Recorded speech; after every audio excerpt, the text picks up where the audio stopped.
Welcome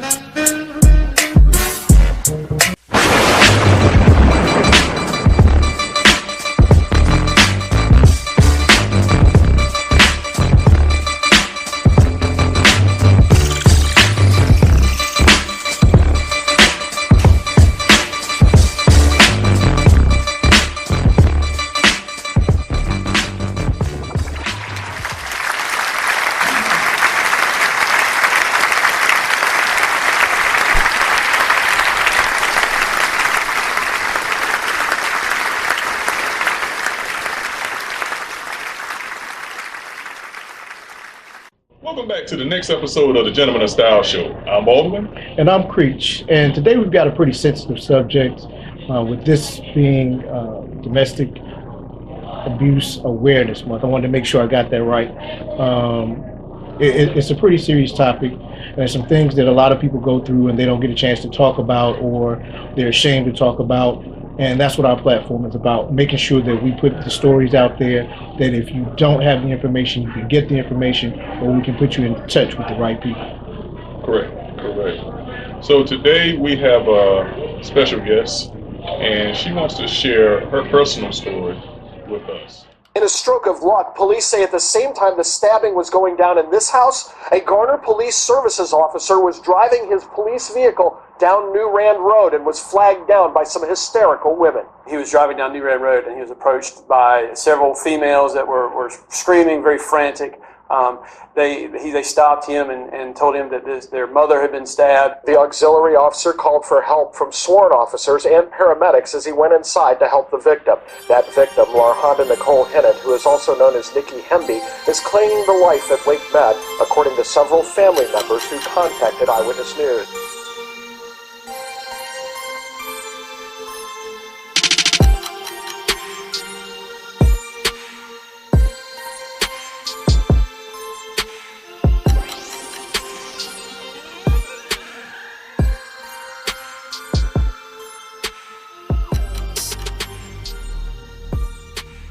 Nikki Hemby, welcome to the Gentleman of Style Show. Thank you for joining us. Thank you for joining us. So, Nikki, I know you shared part of your story with Terrence, and he shared a little with me, but I kind of want to just jump right in and just kind of hear it from the beginning. But first of all, tell us where you're from. I mean, where did you grow up at? Are you originally from this area? Who are you? Yes, I am.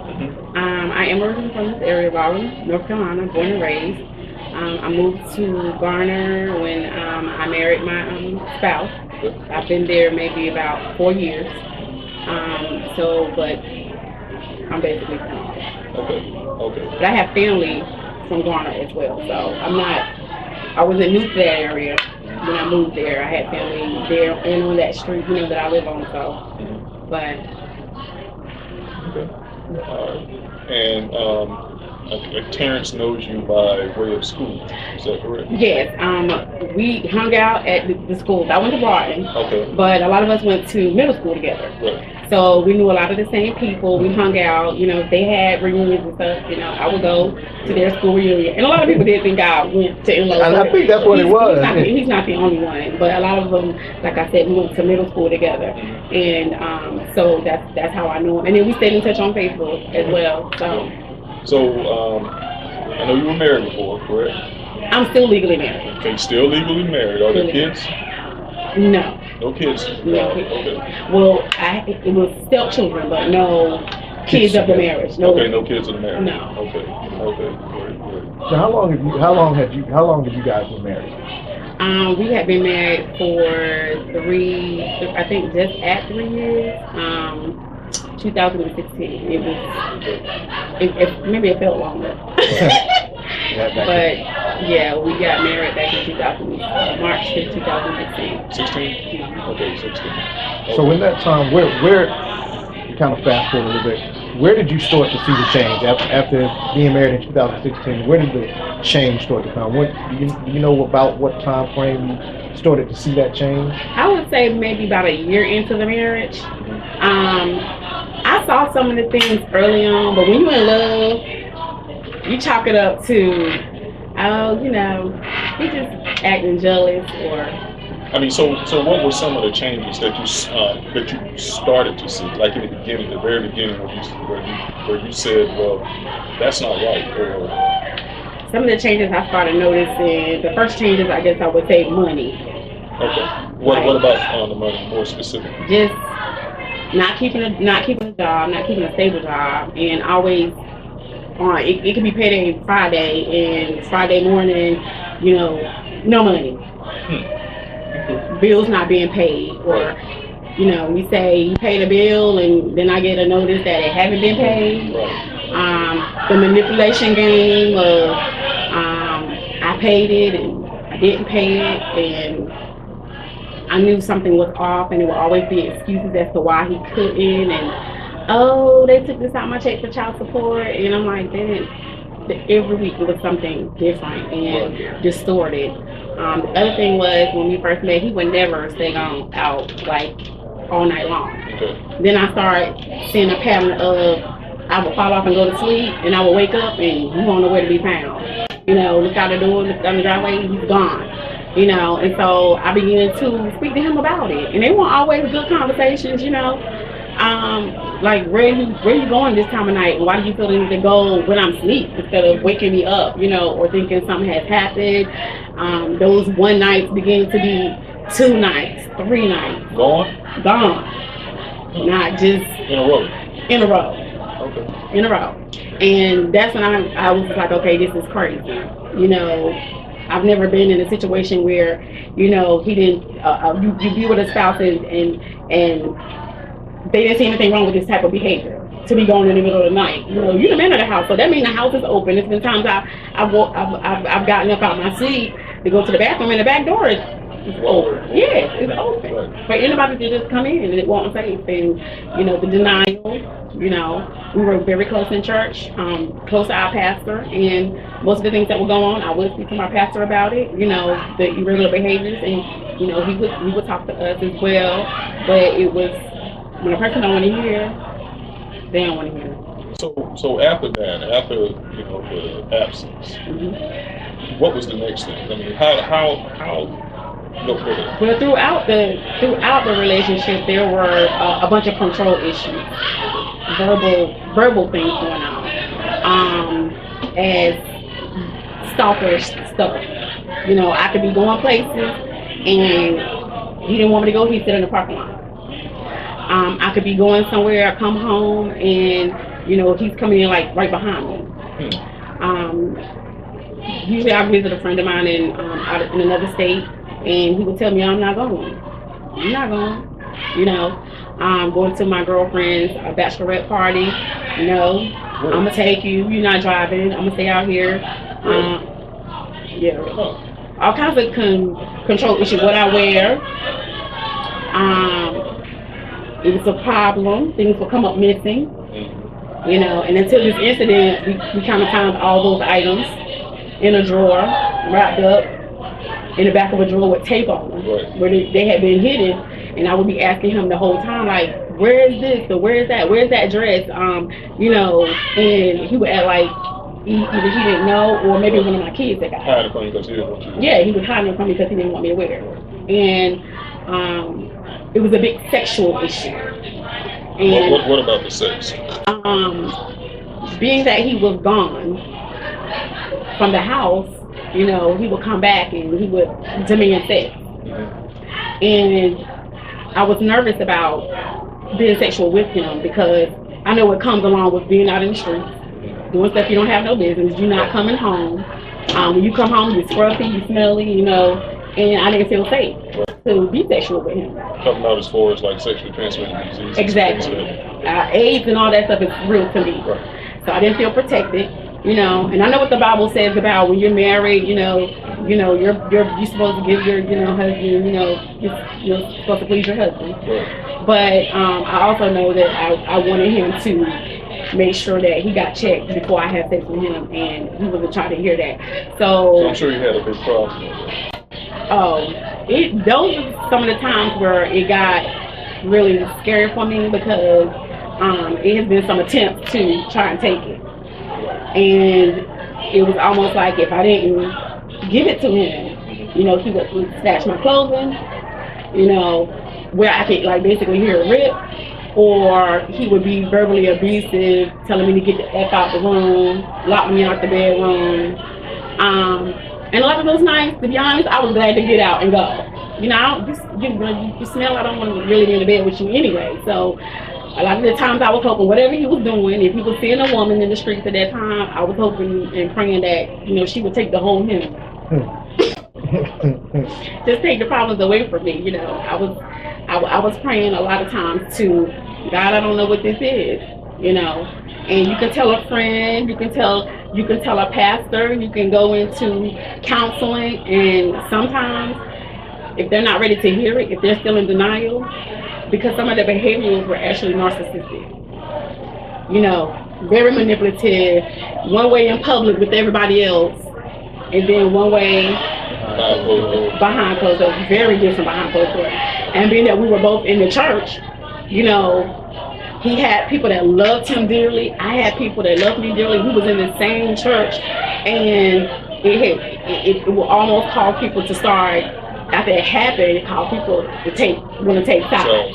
You know, oh, are you going to leave church? And I'm like, you know, no, I'm not leaving my church. I grew up in this church just like he did. And, you know, I can say I like the way my pastor handled it. He made sure to let everybody know not to take sides, you know. But it was a very scary thing because, like I said, he had never hit me. I dealt with a bunch of other violent things like the attitude, the stalking, the sexual attempts.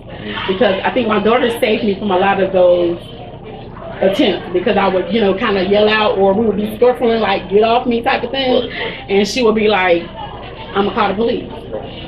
And he'll say, I'm just playing. I was just playing. You know, so like I said. Was it verbally abusive, like, often? Not often, but when he could not control me. Or when he wanted me to do something and I wasn't doing it, or, you know, then the verbal attacks will come. You know.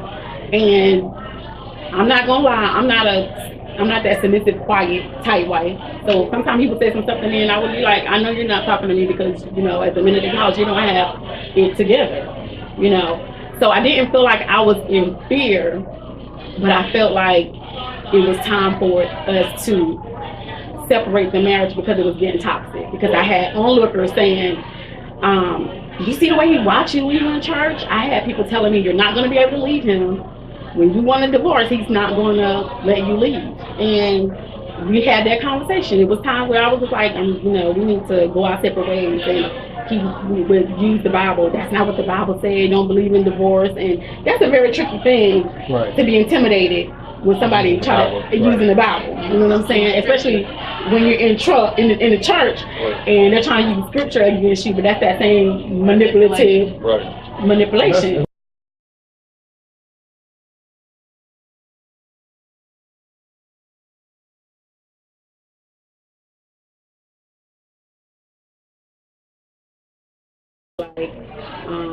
He made me feel like he was really into me. He was very caring and nurturing at that time, and I had never like really felt it before. Like if I coughed in bed, he was like, "You need water? You all right?" He was very caring, and that's the person that I fell in love with. I fell in love with, you know. So you want to keep on? Yeah, you keep on. Yeah, so that's the person that I fell in love with, that nurturing, calming, that man who loved Jesus. Right. You know, he loved him some Jesus, and that was one of the things I prayed for. A man who loved God, you know, would go to church with me, and when we met, he was all those things.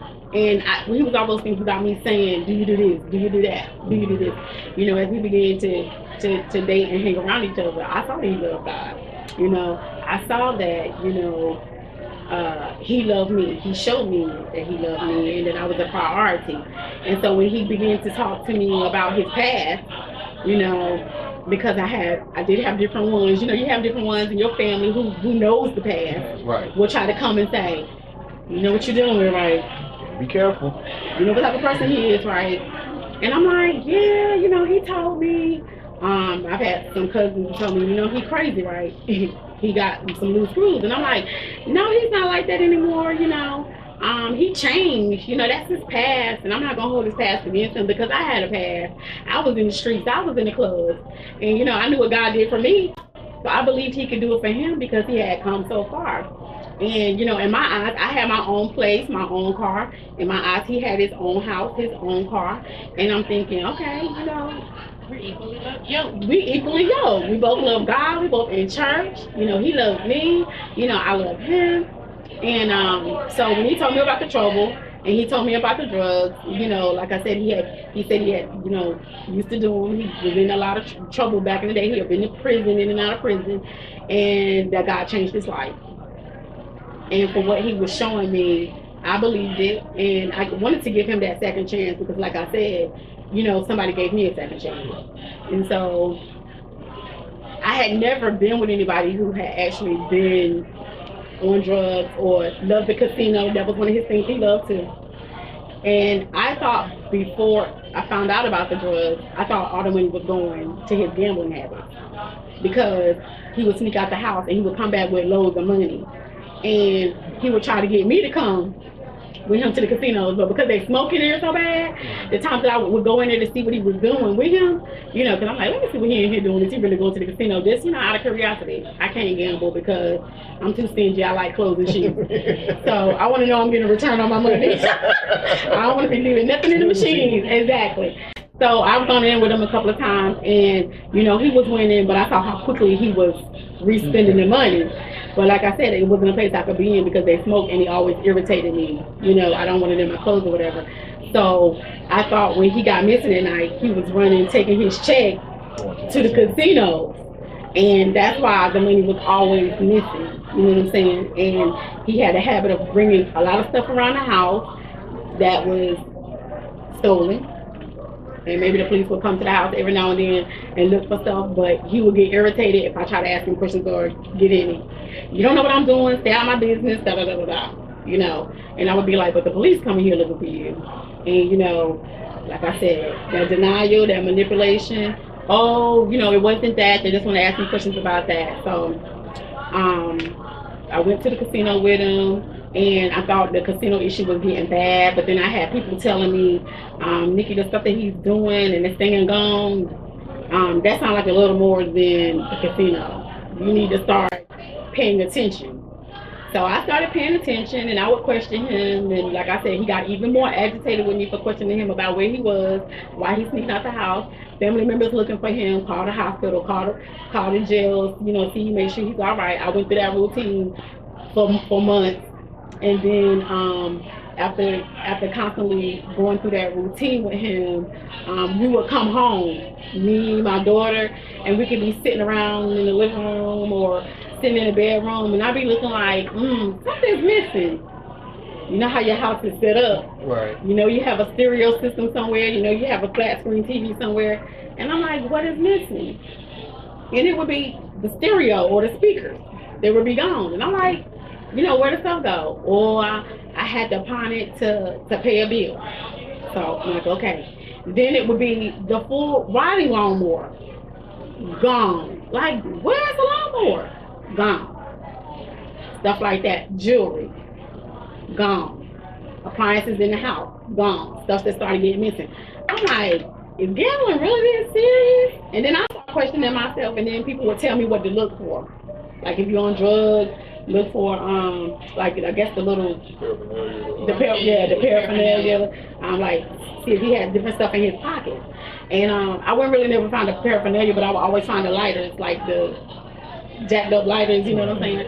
And I wouldn't go to him with it because I already knew it was gonna be no, I'm not doing that because that, like I said, that was his game. And like I said, the money issues got bad. He got more toxic. He was more angry. He was going through my phone, just cussing me out. You cheating, accusing me of people. And I'm like, no, I'm really not, because you enough. You know what I'm saying? You are enough. And I'm like, if you're so in God, you should believe that God can keep a person who want to be kept anyway. I was never the type of person that have to be in a relationship and I would have to run to a man. But I was the type of person that when the going got rough, I would pack my bag and I would leave. But this time, I wanted to. Because this was your husband. This was my husband, and I also was in a different place with God, and I needed to trust Him. So instead of fussing with Him and arguing with Him, that wasn't working. Instead of going to counseling, I just decided to just go into prayer, like warrior prayer. Just, going to the pastor, that's not helping. Going to his friend who's a pastor, that was not helping. Talking to my girlfriends was not helping. Like, I want to do this, I need to do this, what do you think? It was not helping. So my last resort was, you know what, God, if I got in this marriage and I didn't hear from you, I'm gonna need some help.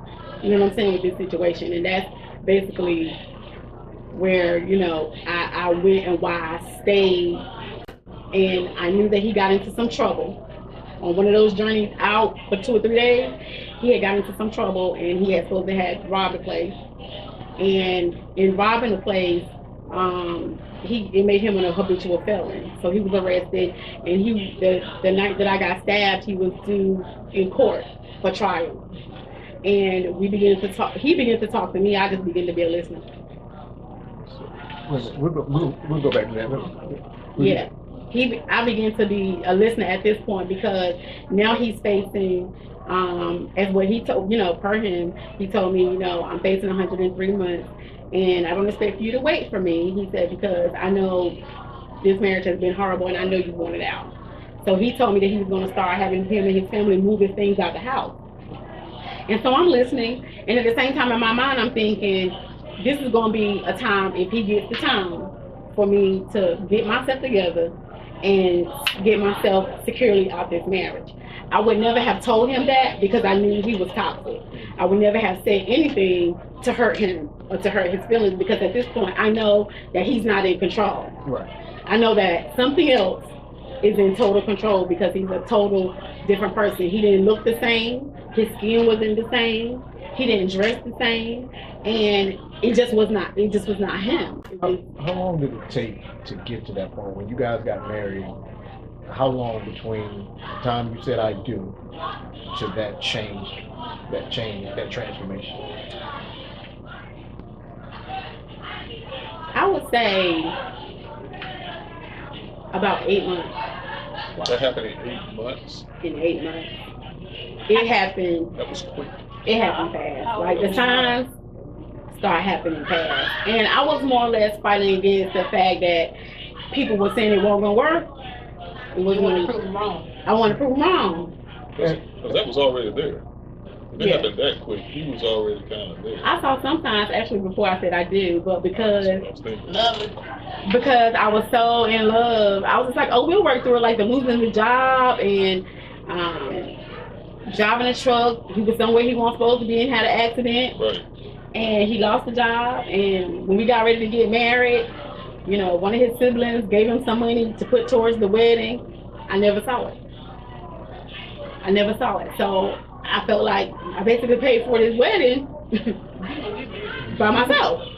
And you said something that kind of sticks out to me. You wanted to prove people wrong. How much of that also played into, at any point were you like ashamed to say, okay, y'all were right? I was ashamed up until the very end. I think a lot of my friends and family was shocked when it was on the news. When it happened, I think I'm still shocked. I still, even though I know it's very real, I'm still like shocked. And the crazy part about it is I have had so many different emotions, but right now, I'm just at an empathy point. I've been angry, I've been pissed, I've been hurt, I've been sad, I cried. I've had so many emotions, because even though, it happened and he's locked up, I've had to deal with the family members. It's just like, they enable his behavior by giving him money, paying his bills. I'm like, he's 10 years older than me. He's a grown adult. Why are you paying his cell phone bill? Why are you giving him money? And you enable him and give him excuses, and then everybody want to blame it on me.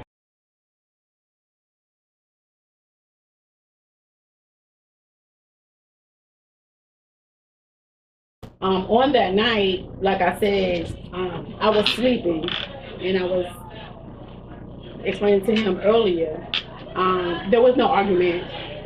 Earlier that day, we had just was talking to my grandson. My husband was sitting at the table eating ice cream with my grandson, and I hadn't been sleeping with my husband. I hadn't slept with my husband for a little while because, like I said, the incidents that were going on. So he was really agitated with me, you know, and he felt like, you know, I'm getting ready to get this time, I'm going to jail, and this child is not sleeping with me. I know that she's sleeping with somebody, because that's what he kept mumbling of what I could remember, that I'm not crazy, you know what I'm saying? So as I'm on the couch and I'm positioned like sleep, not in my pajamas, not like I'm ready for bed, but just doze off because I'm tired and I was just getting over a cold.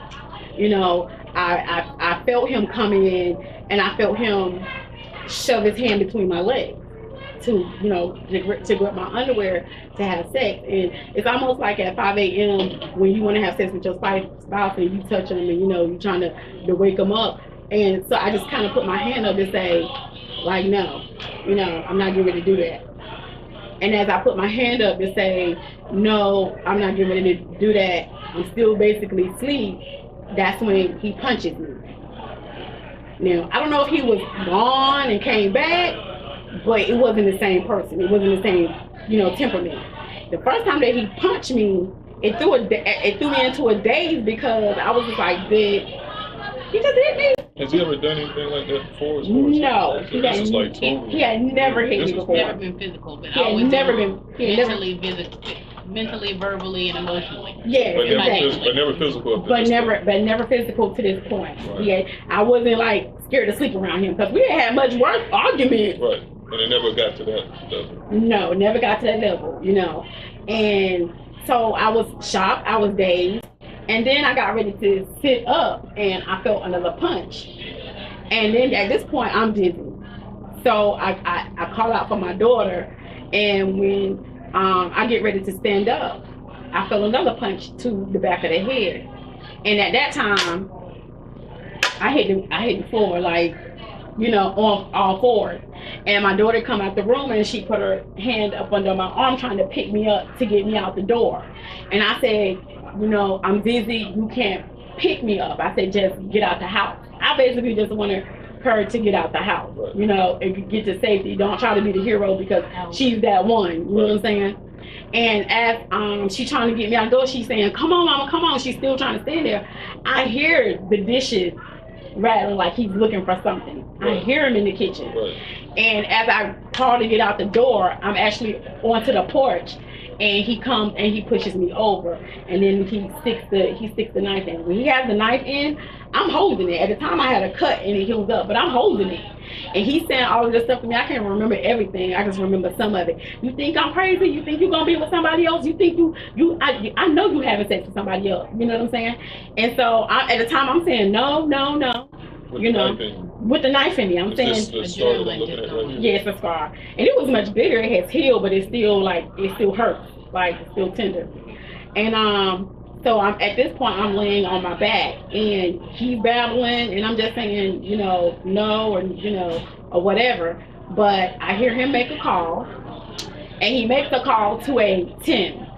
Now he has a son named Tim, and he has a cousin named Tim. And he's telling them that he just stabbed me, and they need to come and get him, because at this time his truck is not working. And I guess the person, I don't know what they said, so I'm not gonna put murder in out, but they had to tell him no, because he was just like, I think they told him to get out of the house. He's like, all right, you know, you better leave or whatever. So I see him get off the phone now. I'm looking at him barely, and I see him get off the phone. He walked past me. He goes into the house. I'm laying on the ground. He goes into the house, and I hear him looking for my purse or my keys or whatever he's looking for, because I can hear the stuff shaking, you know, shaking and moving around. And I'm praying at the same time, like, Lord, let him find my keys so he can, you know, because I didn't want him to come back and do anything else. And so he must have found them. He walked back past me. Oh, I skipped the part where my daughter came up behind him, and she swung and hit him. And that's when he jerked the knife out, and I could just feel the blood start gushing. And he's standing there, and my daughter's screaming, running down the street, and he's standing on the phone or whatever. But anyway, he goes in the house, find the keys, he walked back out the house, and when he come back out the house, he gets into my car, and I hear it crank up, and I hear him start to pull off and drive towards the back driveway, like he's gonna drive out my backyard, because if you drive out my backyard, it exits off to Highway 70. And so as I hear him crank the car up to leave, I roll over onto my chest. That's why the pictures have all the blood on the ground. I roll over into my chest, and I just begin to pull myself over to the railing. And it's a whole bunch of blood like right there under the railing. So I pull myself up on the railing, and I just begin to walk down the driveway. I was dizzy. I didn't even know where I was going or what direction I was in. And I can hear my daughters, screaming like somebody help my mama. And then I see how old was your daughter? She 17. 17. And then I see a police car, the dog car, and they come and they kind of like sideways, and he began to talk to me. He's like, man, is the person still in the house? And I was just like, no. And he said, which direction? I said, he went that way. I pointed to the direction, and he began to call for help or whatever. And that night, my daughter snuck a boy in. I had no idea when she was out there trying to help me that it was a boy hiding in the closet in the house. Oh, wow. Oh, okay. Wow. So while I'm talking to the police, he runs out the house and jumps over the porch to try to run home because he was scared. So he was there, and he heard everything. Wow. He heard everything. So you got a witness. Yeah, I have a witness. And from my understanding, he talked to the detectives already and given his statement and asked the accounts of what he heard. And he heard him saying a lot more stuff that I recall. Right. You know what I'm saying? Right. And so I know. Everybody was like, I know that's one time you're not gonna get mad at her for sneaking a boy in the house. But yeah, that night that saved my life, her being disobedient, so because it could have easily been my word against his word, And so and then I remember a friend of the family drove by, she stopped, and I remember them prepping me to get me into the ambulance to leave. And I remember feeling like I was drowning. And you were conscious this whole time? Conscious the whole time. Even though he thought he left me for dead, because he knew I was bleeding real bad. Because he told the person, he said, I done stabbed this girl. You know what I'm saying? And he said, yeah, man, I did. And I was just like, he's talking right in front of me, like making a phone call and I'm still, even though I had my eyes like slightly closed, I could hear everything he was saying. And so I went to the hospital, and my breathing got shorter and shorter. And I remember my pastor coming in and asking me if I knew that he was there and beginning to pray. And at first they thought it was going to be something simple, and then I kept feeling like I was drowning. And they said that I was cut 2 inches into my main artery, and that if they didn't get me into surgery, I was going to bleed to death.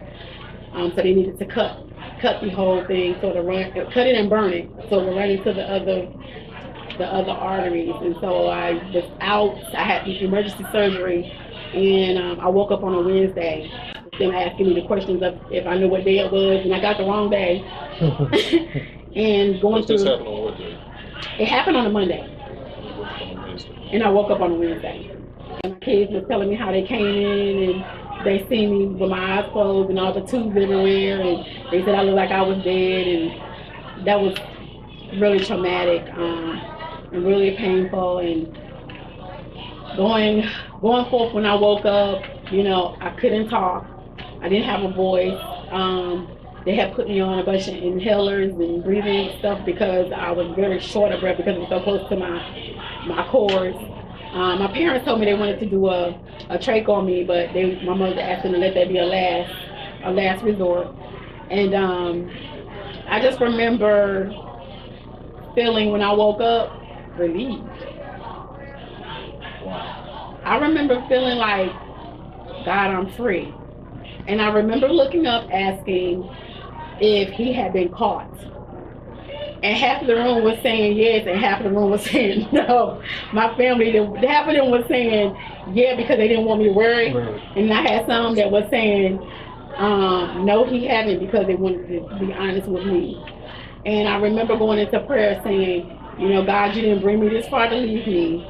I said, please catch him before I'm released from this hospital. You know what I'm saying? Please have him detained before I leave the hospital. And I remember having to eat, you know, water, food, juices. I had to go through a stages of being able to eat solid foods again. And people were saying that I was in critical condition. I remember being moved from ICU into a regular room and just wanting to go home, and they wouldn't let me go home. And I remember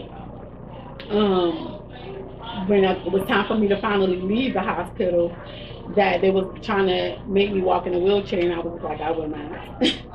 I was not walking in a wheelchair. I said, y'all want me in here, I'm walking out this hospital. I had a... Oh, you wouldn't let them roll you out? No, I wouldn't let them roll me out. Because to make my final statement would be, everything that happened to me, I prayed for. I prayed for God to get me out of a toxic situation. And he got me out. I asked God to get me out in a way that I knew it was him. And he did just that. And he saved my life. And it's no way that I'm not going to be grateful for being free, because it could have been so many other ways. To think that you left me bleeding on the porch, I could have been dead, you know.